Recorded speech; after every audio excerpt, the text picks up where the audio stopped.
Vous aimez la France? Vous aimez la parcourir, la découvrir, partir à sa rencontre. Vous avez même parfois l'impression de bien la connaître. Nous avons tous une petite plage, une petite crique, une clairière, un hameau ou un chemin qui n'appartient qu'à nous, loin des sentiers battus, et que nous ne voulons partager qu'avec ceux que nous aimons. C'est cette France-là que nous voulons vous faire découvrir à travers 100 lieux qu'il faut absolument voir dans votre vie.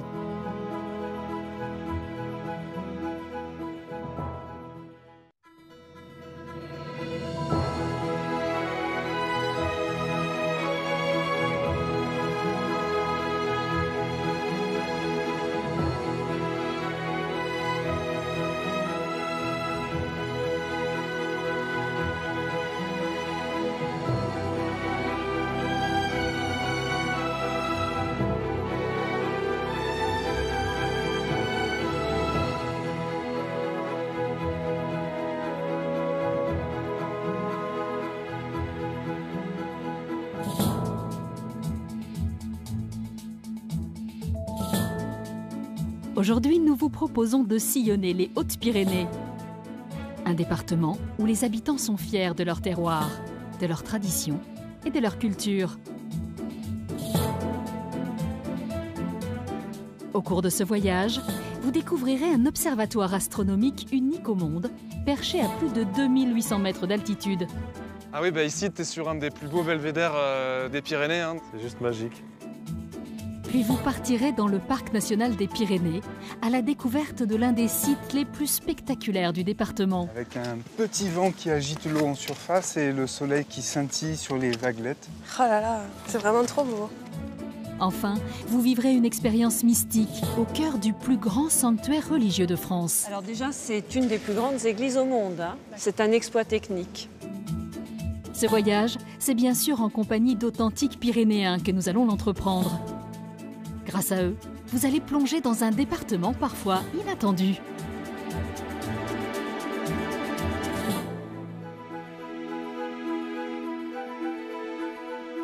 Pour commencer votre balade dans les Hautes-Pyrénées, nous allons vous faire découvrir l'un des plus jolis bourgs qu'abritent les paysages de la vallée d'Or et du Louron.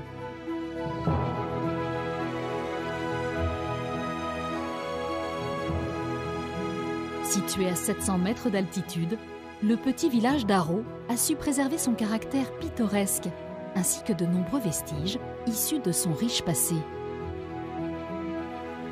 Pour nous guider dans cette balade, nous allons suivre les pas de Bastien, un gars du coin, amoureux de sa région et athlète bien connu des Pyrénéens.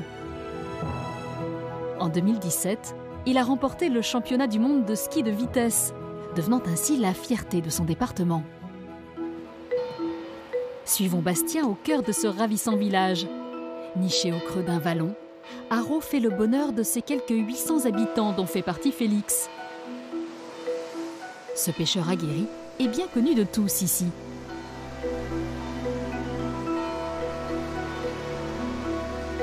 Salut Félix. Comment vas-tu? Tiens, ça va. J'essaye d'attraper une jolie petite truite fario.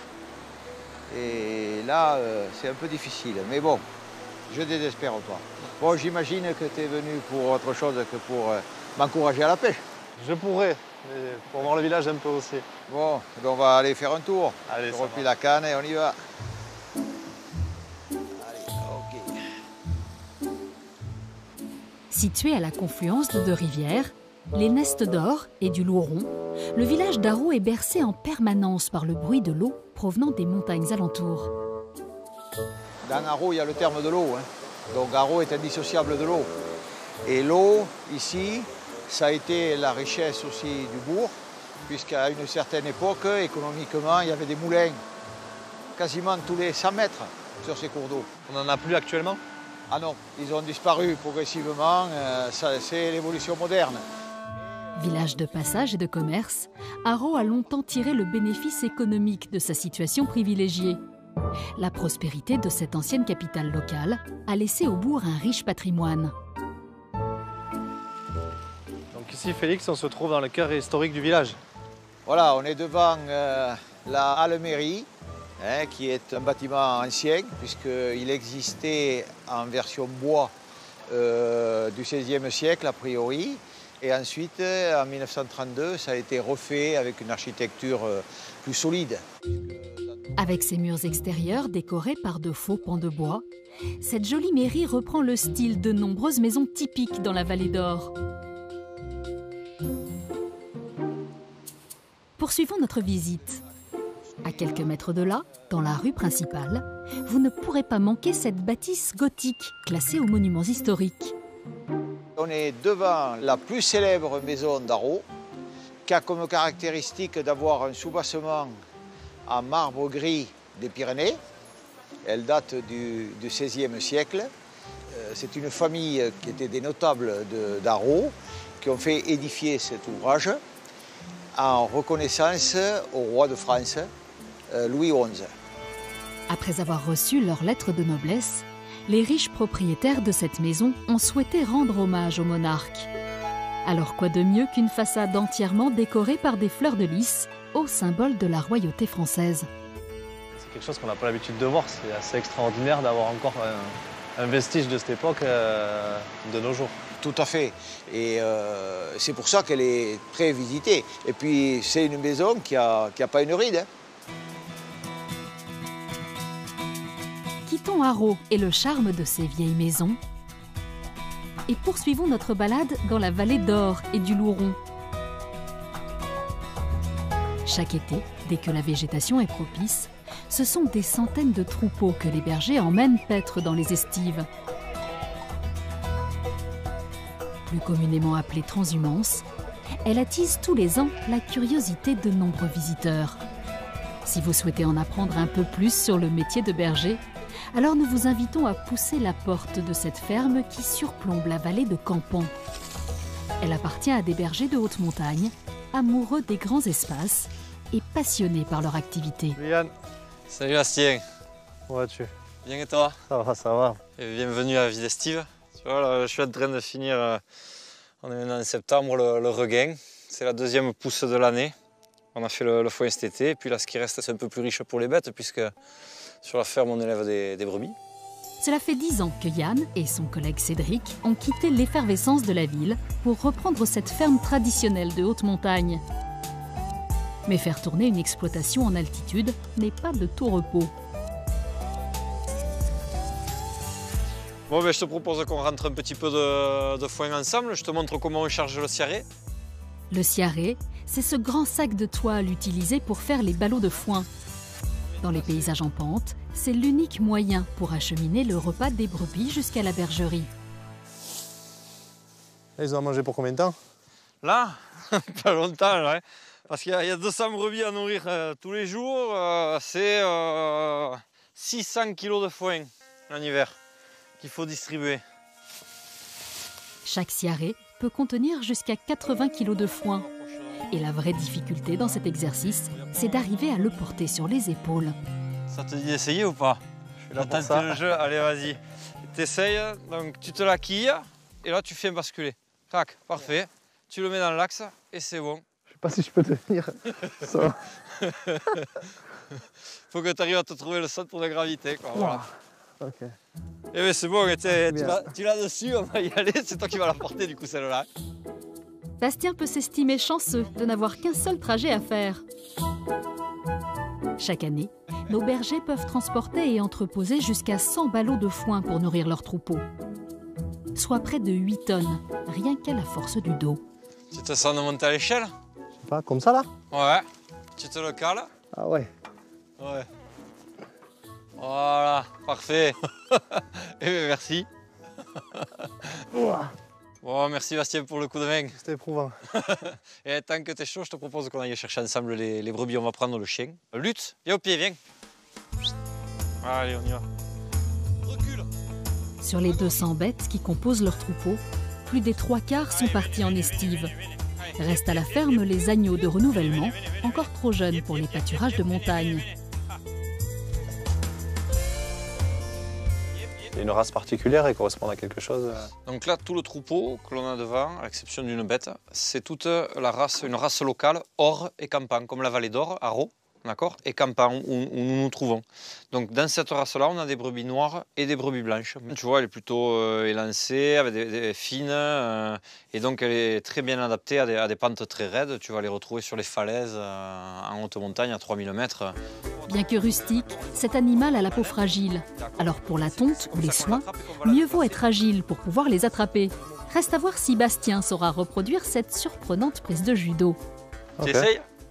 Allez. Allez, vas-y. Ok. Comme ça, clac, vas-y, d'un coup. Hop, et tu l'assois. Oh, belle. Voilà. Oh, loulou. Ouais.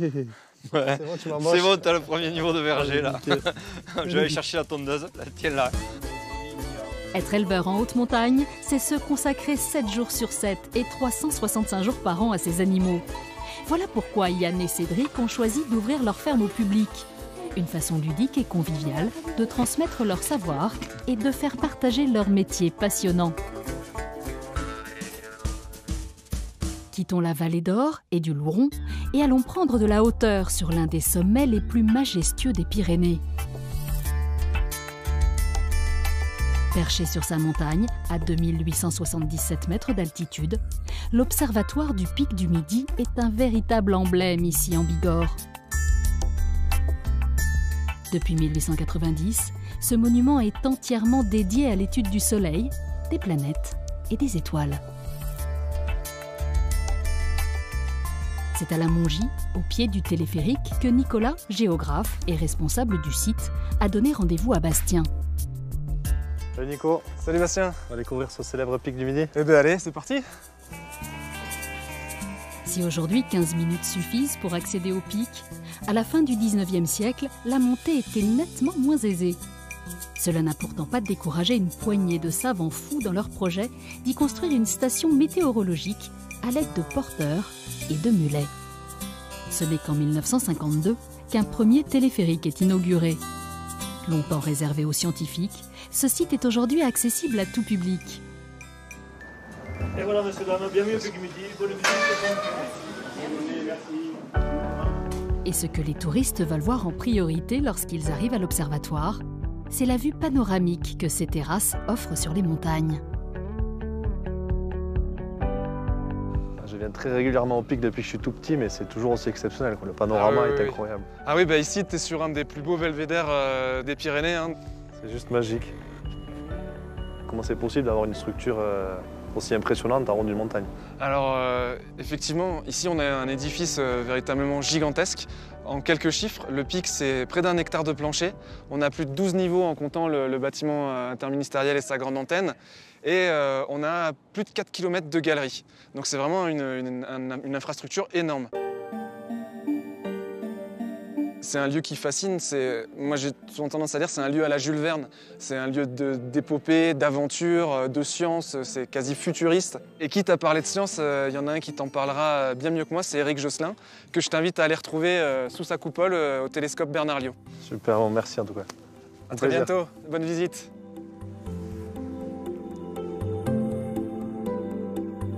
Chargé d'histoire, cet observatoire mythique est encore aujourd'hui un haut lieu de recherche scientifique. Depuis son ouverture au public en 2000, il est même possible de visiter une partie de ses coulisses. Directeur scientifique de l'observatoire, Éric étudie le magnétisme des étoiles à l'aide du gigantesque télescope Bernard-Liot, un incontournable ici au pic. Salut Éric. Salut Bastien, bienvenue à l'observatoire du Pic du Midi et au télescope Bernard-Liot en particulier. C'est très impressionnant. Donc le télescope le plus haut sur le sol français, puisqu'on est à presque 2900 mètres d'altitude, le plus grand aussi, un peu plus de 2 mètres.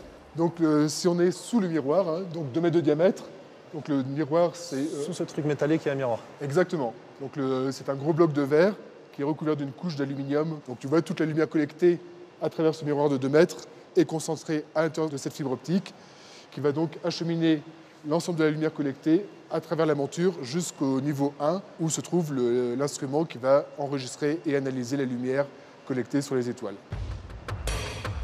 Surveillé 24 heures sur 24 à l'aide de cette petite caméra, le télescope Bernard-Liot est piloté à distance dans une salle située quelques étages plus bas.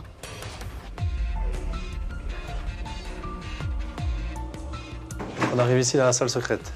Voilà, donc c'est ici que tout est réalisé pendant la nuit, donc c'est la salle de contrôle, avec le poste de pilotage du télescope, le poste d'acquisition de données, et tu vois ici il y a un spectre, donc pour nous une étoile ça ressemble à ça, hein, donc la lumière décomposée avec une sorte de code barre. Ok, donc une étoile pour vous c'est ça. Une étoile pour nous c'est ça. Menacé de fermeture à la fin des années 90, l'observatoire jusqu'ici réservé à la recherche a été sauvé en partie par son ouverture au grand public. Ainsi, depuis plus de 20 ans, scientifiques et visiteurs cohabitent dans cet édifice hors du commun. Un lieu unique en France que nous vous recommandons vivement d'aller visiter.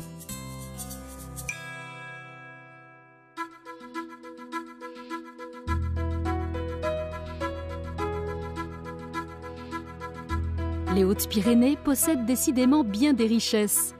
Pour votre prochaine étape, nous vous proposons de faire une halte dans une petite ville au charme indéniable. Bienvenue à Cauterets.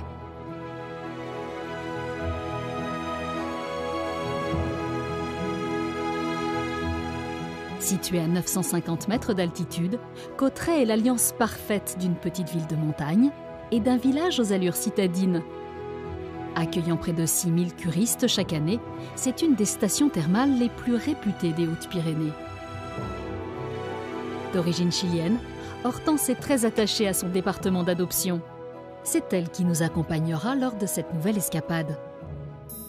Pour commencer cette balade dans Cauterets, elle a fait appel à Mathieu. Salut Mathieu. Salut Hortense. Employé à l'office de tourisme, il est intarissable sur l'histoire de ce village. Direction l'Esplanade des Œufs, un lieu chargé d'histoire. Elle est très jolie cette place. Alors oui, là on est vraiment sur une place très typique de Cauterets. Et auparavant, dans les années 1900, quand vraiment c'était l'explosion du thermalisme sur Cauterets, ben là il y avait toutes sortes d'activités et toutes sortes de loisirs. Il y avait même le casino, il y avait un kiosque, il y avait des musiciens, il y avait des montreurs d'ours, de tout.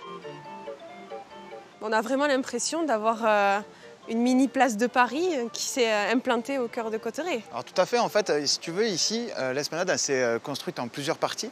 Il y a évidemment ce colossal bâtiment qui était la partie centrale des thermes en fait, sur Cauterets à l'époque. On est là au 19e siècle. Et en plus de ça, si tu veux, toute la galerie qui est là, en fait, c'était la porte latérale de l'Expo universelle à Paris en 1900 et qui a été construite par Baltard. Et puis en plus de ça, si tu veux, à l'époque, au 19e, le tout Paris venait là. Il venait ici en villégiature, à la fois pour profiter des eaux de Cauterets, puisque c'était vraiment la cité thermale de prédilection à l'époque. Et d'ailleurs, des actrices célèbres de l'époque, comme Sarah Bernhardt, venaient ici profiter des eaux, mais aussi de la montagne. L'histoire et le développement de Cauterets sont étroitement liés à la richesse des sources d'eau qui ont fait sa renommée. Construit en 1844, l'édifice où nous emmène Mathieu témoigne de cet âge d'or du thermalisme. On vient de quitter l'esplanade qui me faisait penser à Paris pour arriver à Rome. Alors tout à fait, tu as raison. C'est vrai qu'entre les colonnes et l'œilleton en haut, ça fait tout à fait penser à un temple romain. Mais malgré son nom, en fait, César n'est jamais venu ici. Mais par contre, ici, c'est le centre néotherme. Et puis juste à côté de nous ici, on a l'autre centre qui est historique, qui maintenant est un spa thermal. Mais avant, en fait, c'était le pavillon des enfants. Donc en fait, il y avait une spécialité aussi sur Cauterets qui était de soigner les enfants. Et du coup, pourquoi les curistes viennent principalement à Cauterets ? D'abord parce que c'est beau, évidemment, on est au milieu de la montagne. Et puis en plus de ça, c'est reconnu depuis vraiment très longtemps, puisque les Romains venaient déjà ici. D'ailleurs, les sources historiques sont juste au-dessus des thermes de César. Et donc du coup, ce thermalisme s'est développé énormément, et la qualité de l'eau, et ça a permis d'accueillir énormément de monde sur Cauterets, quoi. À la fin du 19e siècle, Cauterets attire des curistes toujours plus nombreux. À cette époque, c'est un tramway électrique qui les transporte jusqu'au centre du village, avec pour terminus un édifice unique en son genre. Alors Hortense, écoute, on est à la gare de Cauterets, c'est un monument historique, classé depuis 1981. C'est un bâtiment qui fait quand même 50 mètres de long. Puis c'est vrai qu'il a une architecture un petit peu particulière. Alors d'après toi, on est un peu dans quel univers là? Univers western. C'est exactement ça, sauf qu'en fait, ça a été fait à Bordeaux. D'accord. Et du coup, ils l'ont construite là-bas, ils l'ont démontée et ils l'ont remontée entièrement ici. Et tout ça en 1 mois et demi. C'est-à-dire que c'était vraiment un défi pour l'époque, puisqu'on est quand même en 1898. Donc c'est quand même assez phénoménal de faire ce type de structure. Ambiance Far West, belle époque, ou terme romain, il existe forcément un style architectural qui saura vous séduire lors de votre prochain passage à Cauterets.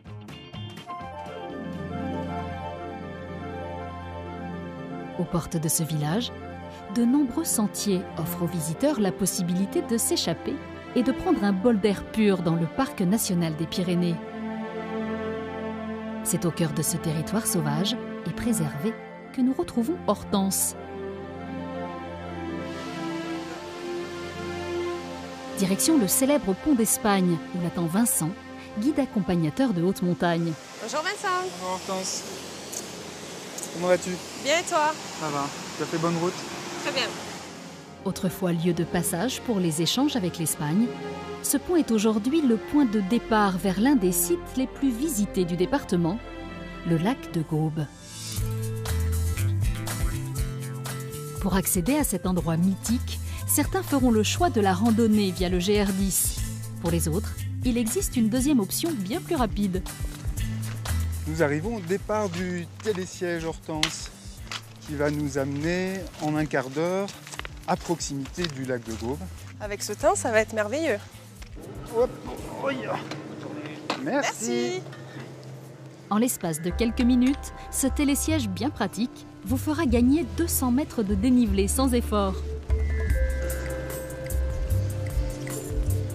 Ainsi, le temps d'une ascension, vous aurez tout le loisir de profiter du joli panorama qu'offrent les vallées environnantes.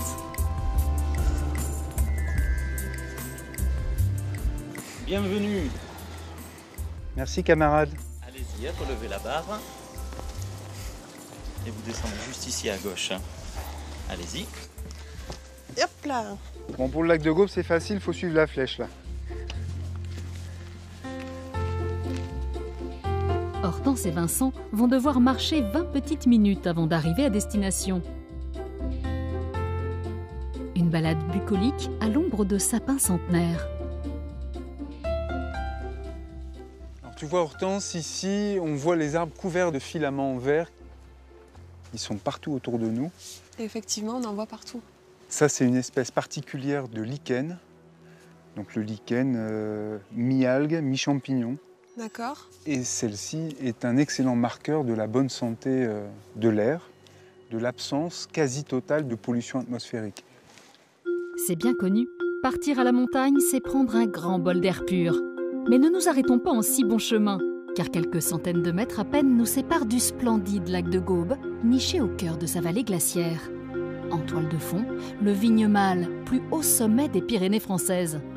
Ouais, c'est vraiment joli. C'est sublime. Ces couleurs. Avec un petit vent qui agite l'eau en surface et le soleil qui scintille sur les vaguelettes. Oh là là, c'est vraiment trop beau. Situé à 1725 mètres d'altitude, le lac de Gaube est sans aucun doute l'un des plus beaux lacs pyrénéens. Avec ses 2 km de berge et sa surface de plus de 19 hectares, il doit sa renommée à sa magnifique étendue d'eau couleur turquoise. Alors, ce qui surprend en tout premier lieu, c'est la couleur du lac. Ah oui, c'est splendide. Et ça, c'est lié à la qualité des eaux de montagne, qui sont très peu chargées en sédiments et qui sont assez transparentes. Et donc l'eau du lac de Gaube provient en partie du glacier?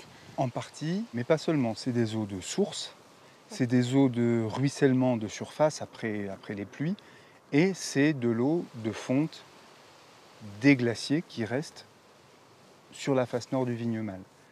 Mais ce qui est intéressant, c'est que c'est un lac glaciaire assez bas en altitude. Et le fait que ce soit un lac glaciaire assez bas fait que tout le long du 19e siècle, le lac de Gaube a été une des excursions majeures pour les gens venus prendre les eaux à Cauterets. On pouvait trouver ici des dames en robe à crinoline, des messieurs en redingote, qui arrivaient ici à proximité d'une petite cabane de pêcheurs et ils faisaient griller les truites là au bord du lac pour les satisfaire. Si au XIXe siècle, le lac de Gaube fait partie des grandes destinations à la mode, de nos jours, ces paysages fascinent toujours autant les milliers de visiteurs qui s'y rendent chaque année. Moi, j'invite vraiment tout le monde à venir sur ce lieu magique, mais accompagné, bien sûr. Et oui Vincent, ce ne sont pas les guides qui manquent ici. Grâce à eux, vous aurez la chance de découvrir en toute sécurité le lac de Gaume, un lieu magique qui vaut définitivement le détour.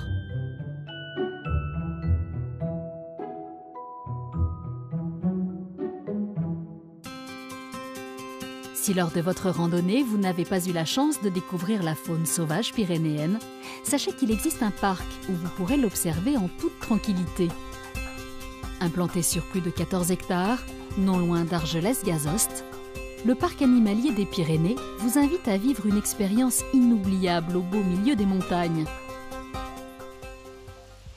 Benjamin est soigneur animalier au parc depuis 2 ans. Bonjour Benjamin. Bonjour France, ça va? Oui et toi? Ça va bien, bienvenue au parc. Avec lui, nous allons partir à la rencontre d'espèces sauvages emblématiques du coin.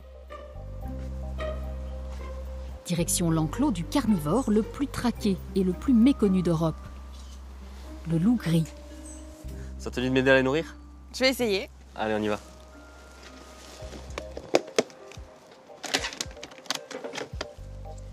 Hop, tu peux lui jeter un morceau de viande. Allez, j'enchaîne. Ouf. Yes, il va venir, regarde. Trouvé. On les sent quand même encore un peu craintifs. C'est des animaux très craintifs. Le loup gris, ça fait partie des animaux les plus craintifs qu'on ait ici en Europe. On est à l'opposé du grand méchant loup. C'est des dizaines et des dizaines d'années de persécution, de chasse. Et donc c'est un animal qui a compris que l'être humain, c'était nocif pour lui. Et on en trouve encore des loups gris dans les Hautes-Pyrénées? Alors le loup gris dans les Hautes-Pyrénées, il arrive de manière naturelle depuis maintenant 2-3 ans. Donc c'est une bonne chose que le loup revienne. On appelle le docteur des animaux, il va toujours chasser les animaux qui sont malades, les animaux qui sont vieillissants, les animaux blessés. Et du coup, le retour des grands prédateurs sur notre territoire est primordial pour réguler les espèces d'ongulés sauvages qui sont aujourd'hui dans beaucoup de départements en nombre excessif, le sanglier et le chevreuil notamment. À nous, êtres humains, de trouver des solutions pour continuer à vivre avec ces animaux-là. Depuis sa création, ce parc animalier s'est donné pour mission de sensibiliser le public à la sauvegarde des animaux menacés, notamment dans les Pyrénées. Il accueille ainsi une centaine d'espèces telles que l'ours brun, le lynx, mais aussi le gypaète barbu, le grand vautour fauve et même le bouquetin ibérique, éradiqué par les chasseurs au siècle dernier. Mais le bouquetin ibérique, je croyais qu'il n'en restait plus dans les Pyrénées. Ça a mis plus de 30 ans à peu près, mais on a réussi à réintroduire le bouquetin ibérique dans les Pyrénées côté français. Et au jour d'aujourd'hui, il y a une petite population, ici notamment dans le parc national des Pyrénées. Il y a une centaine d'individus qui vivent côté français maintenant. Et on peut voir d'autres bouquetins ibériques dans les autres parcs animaliers? On est les seuls à les présenter, nous, ici en France, ce bouquetin, et ça nous tient vraiment à cœur en tant que parc animalier des Pyrénées, de participer à sauver, à réintroduire ces espèces-là et de faire parler, de faire connaître à tous ces animaux qui sont emblématiques, qui sont des têtes d'affiche.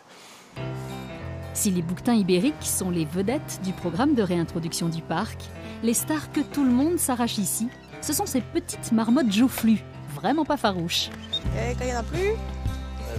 Décidément, le parc animalier n'en finit pas d'étonner. Un lieu idéal pour une promenade en famille qui ne vous laissera que des bons souvenirs. Ah, ça griffe. Elle va me refaire le brush.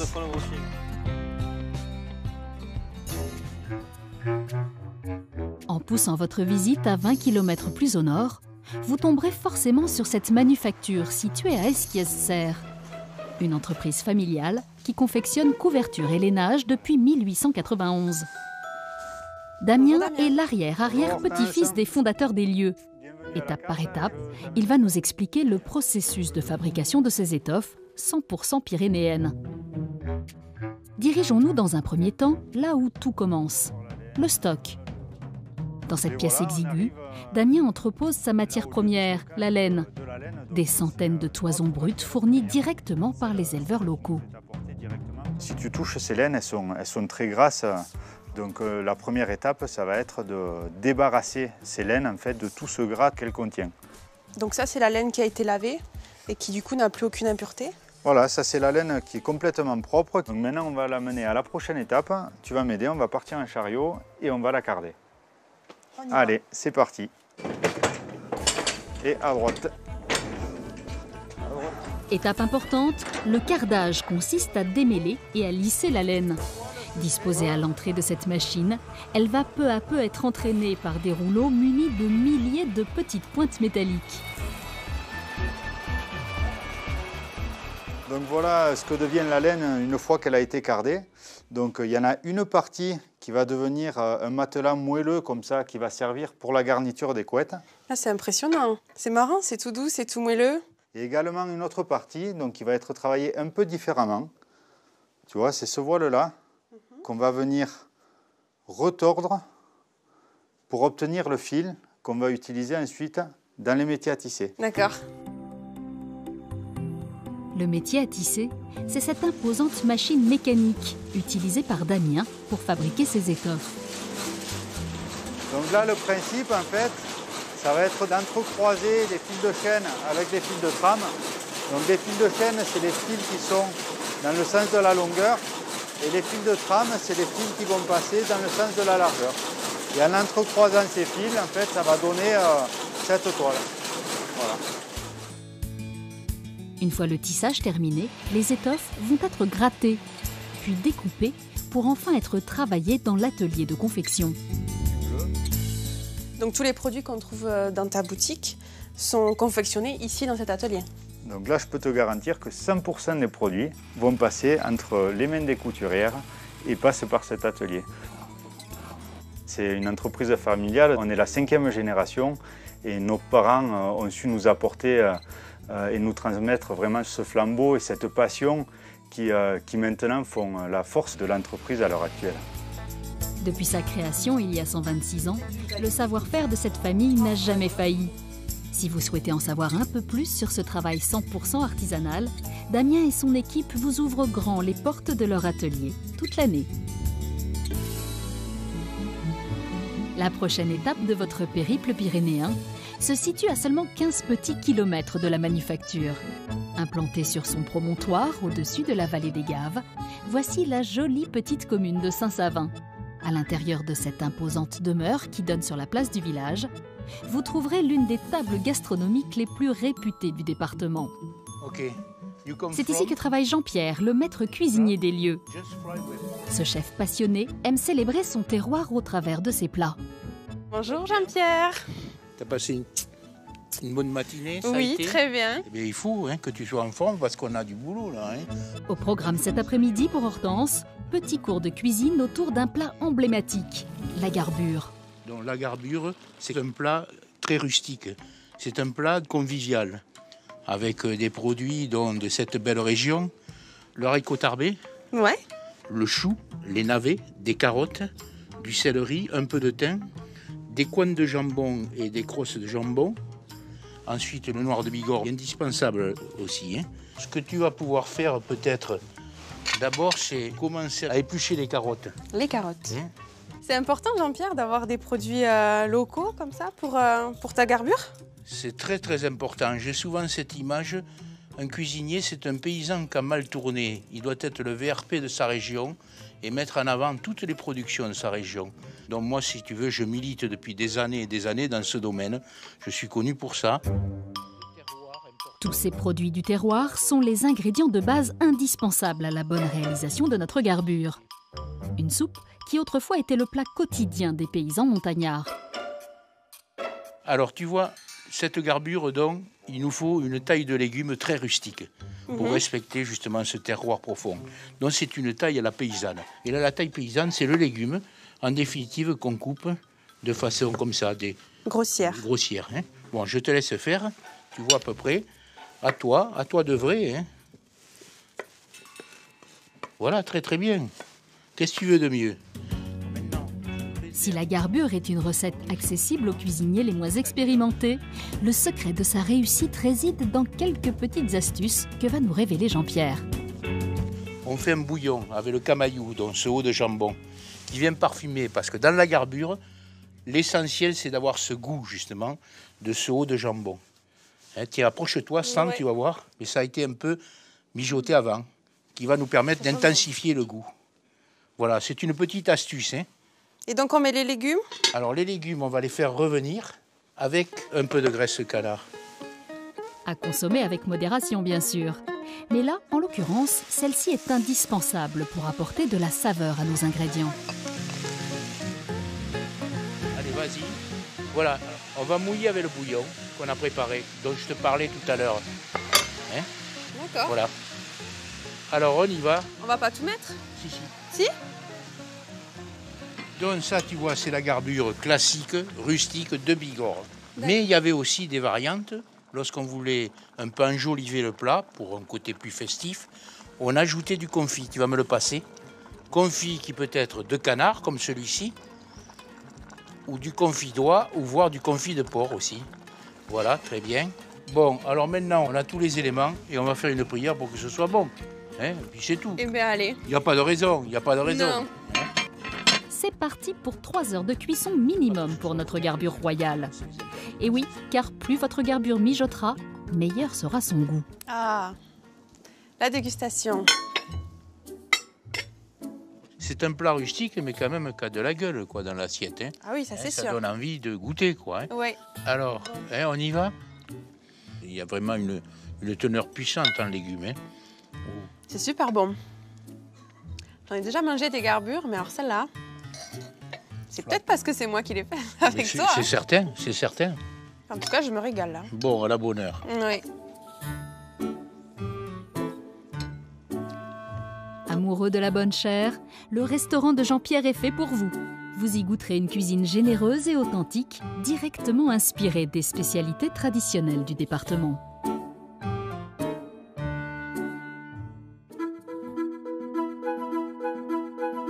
Poursuivons notre voyage et dirigeons-nous maintenant à un peu moins de 20 km plus au nord.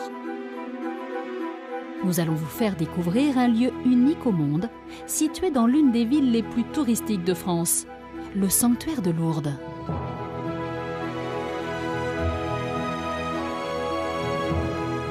Implanté sur un domaine de plus de 50 hectares, le sanctuaire de Lourdes constitue le plus important centre de pèlerinage catholique de France.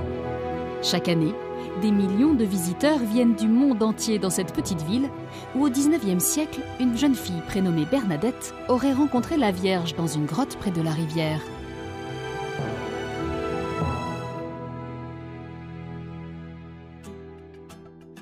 Étudiante en médecine, Léna est originaire de Lourdes. En 2016, elle a même été sacrée Miss Haute-Pyrénées. Très attachée à son département, c'est elle qui sera notre guide pour la dernière étape de ce voyage. Si elle a choisi de nous faire découvrir le sanctuaire de Lourdes, c'est pour mieux comprendre cet ensemble architectural unique en France, bâti en à peine 100 ans. Celle qui va nous faire plonger dans l'histoire du sanctuaire, c'est Cécile, guide culturelle sur le site depuis 15 ans. Alors ici, tu vois, c'est l'esplanade du Rosaire. C'est ici que tout se passe, hein, grand lieu de rassemblement. Et puis on a une vision d'ensemble de toutes les églises qui existent sur ce sanctuaire. Donc tu as celle d'en haut qu'on appelle la basilique de l'Immaculée Conception, la première qui a été construite en 1866. Petite église très classique qui peut accueillir 700 personnes. Très vite trop petite. Donc en 1883, on va commencer la construction de la seconde, celle qui est à notre niveau, la basilique du Rosaire. Et je vais te montrer ce chef-d'œuvre de l'art romano-byzantin. D'un style bien loin de nos églises classiques, la basilique du Rosaire peut accueillir jusqu'à 1500 fidèles. Autour de sa coupole centrale vertigineuse, 16 chapelles ornées de décors somptueux.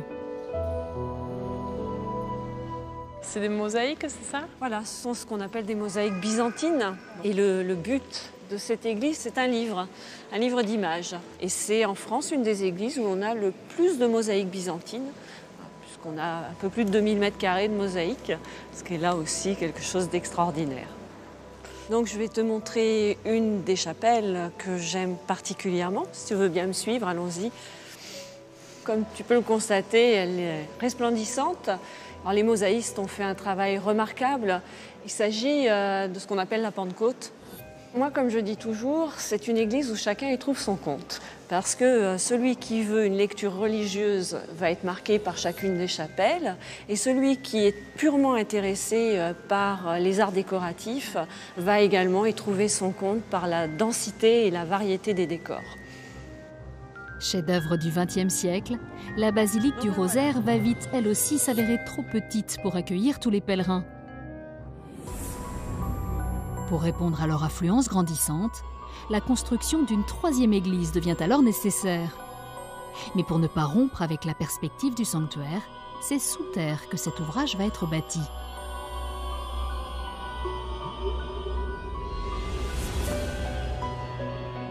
Voilà Léna, c'est la basilique Pie X.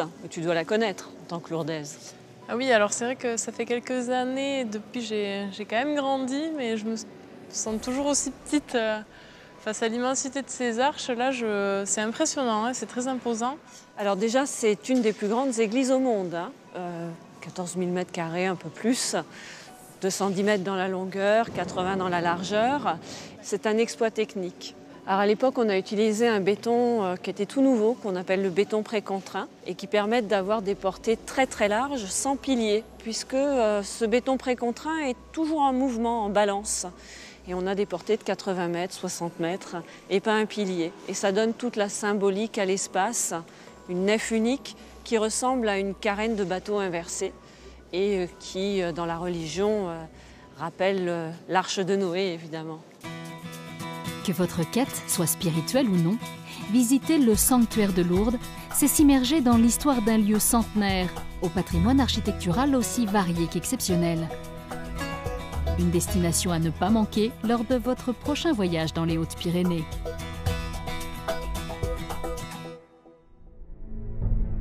Dirigeons-nous à présent à quelques kilomètres de Lourdes. Léna va nous emmener à la découverte d'un autre petit miracle pyrénéen, entièrement façonné par la nature.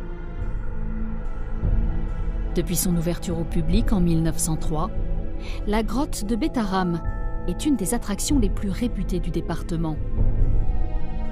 Mais l'histoire de cette grotte, c'est aussi une saga familiale, où les générations se succèdent à la tête de ce lieu unique depuis plus d'un siècle.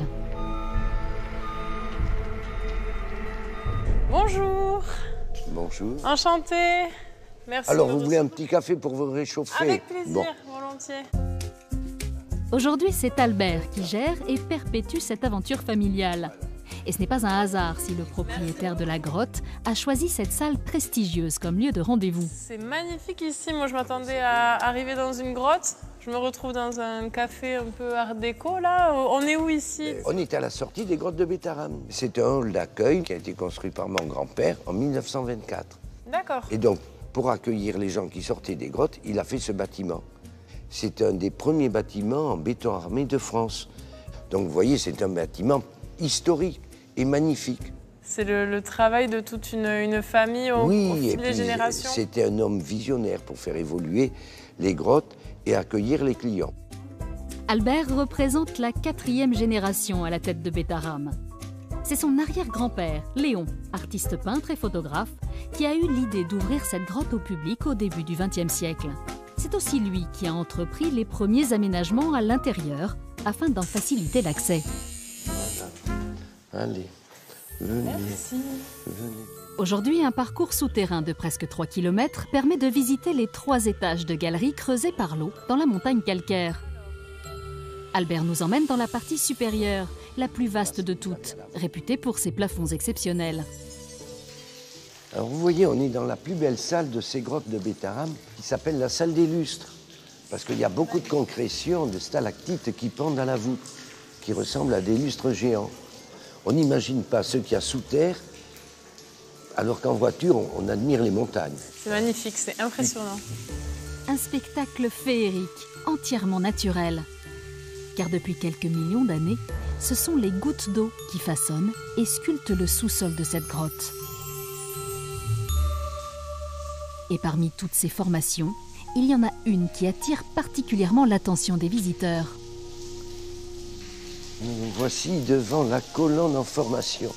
Elle nous fait le plaisir de goûter, comme si c'était une poignée de diamants qui tombait sur la pointe et qui part en éclat. Dans aucune grotte, on n'a trouvé d'aussi belle formation de colonnes stalagmitiques. D'accord. Vous voyez? Là, c'est C'est vrai bien que- proportionné. Oui, c'est impressionnant. Dans combien de temps à peu près on peut imaginer que la stalactite va rencontrer la stalagmite? Eh bien, je vous donne rendez-vous dans 5000 ans, à raison d'1 centimètre par siècle, s'il y a beaucoup d'eau. D'accord. Venir à Bétharram, c'est être assuré d'y voir l'un des plus beaux spectacles des Hautes-Pyrénées. La garantie d'une excursion unique, qu'une balade en barque sur la rivière souterraine, ainsi qu'un voyage en train, concluront en toute originalité. Alors n'attendez plus, les grottes sont ouvertes presque toute l'année.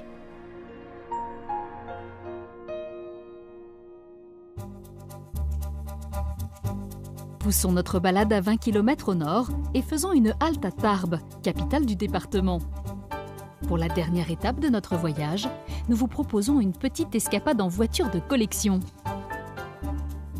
Point de départ de cette virée atypique, l'hôtel de ville de Tarbes. Bonjour. Bonjour Léna. Enchantée. Waouh. Mais qu'est-ce qu'elle est chouette cette voiture. Elle date de quand? Elle est 1938. C'est votre bijou, c'est ça? C'est mon petit bijou, voilà. Mais elle est magnifique, donc c'est avec ça qu'on va partir faire un tour? Tout à fait. Membre d'une association de collectionneurs de voitures anciennes, René sera notre chauffeur tout au long de cette belle journée. Au volant de son cabriolet, il nous conduit vers un lieu emblématique à Tarbes et très apprécié des citadins, le jardin Masset.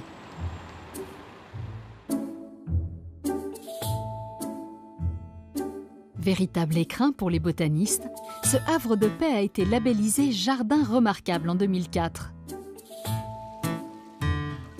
Un petit joyau qui n'a plus aucun secret pour Nicole, conservateur des musées de Tarbes. Bonjour. Bonjour Léna. Enchantée. Ravie de vous accueillir dans ce parc. Merci beaucoup. C'est la première fois que tu viens dans ce parc? Ah non, alors je connais un petit peu ici, je viens depuis toute petite. Voilà, j'aimerais maintenant découvrir, en savoir un petit peu plus sur l'histoire. Alors, ce lieu, avant, il faut imaginer, au début du 19e, on est complètement en dehors de Tarbes et c'est une zone très marécageuse, complètement insalubre. Et il y a ce personnage, Placide Masset, qui est un très grand botaniste. Et cet homme qui a voyagé partout, qui a construit des parcs un peu partout, rêve lui aussi d'avoir son palais et son parc. Et en 1829, il va acheter 11 hectares de terrain qu'il commence par irriguer et il va commencer par planter ce magnifique cèdre. Composée d'un grand nombre de végétaux d'origine exotique et européenne, la flore du jardin est remarquable par sa beauté et sa diversité. C'est au cœur même de cet arboretum que son créateur, Placide Masset, a souhaité faire construire sa demeure. Ce palais, il va confier la construction à l'architecte Jean-Jacques Latour, qui est aussi un architecte de Tarbes. Et Jean-Jacques Latour va lui proposer un palais oriental. C'est une copie d'un palais du Caire et malheureusement, Placide Masset va décéder. Avant de voir la fin de son rêve, en 1853, il décède et il lègue à la ville de Tarbes l'ensemble de ses propriétés pour que la ville poursuive son rêve. Et ce parc, donc, maintenant, c'est un lieu de repos, un lieu de ressourcement, un lieu, un petit peu un Éden. Ce que voulait Placide Masset, il voulait un paradis. Et je pense que c'est ce qu'est ce parc aujourd'hui. Une bien belle histoire pour ce jardin qui, depuis près de 185 ans, fait le bonheur de tous ceux qui viennent s'y promener. Poursuivons notre balade en compagnie de René et Léna et laissons-nous guider sur ces magnifiques routes au paysage vallonné. À un peu moins de 40 km de Tarbes, nous allons vous faire découvrir un haut lieu du patrimoine pyrénéen perché sur son promontoire rocheux.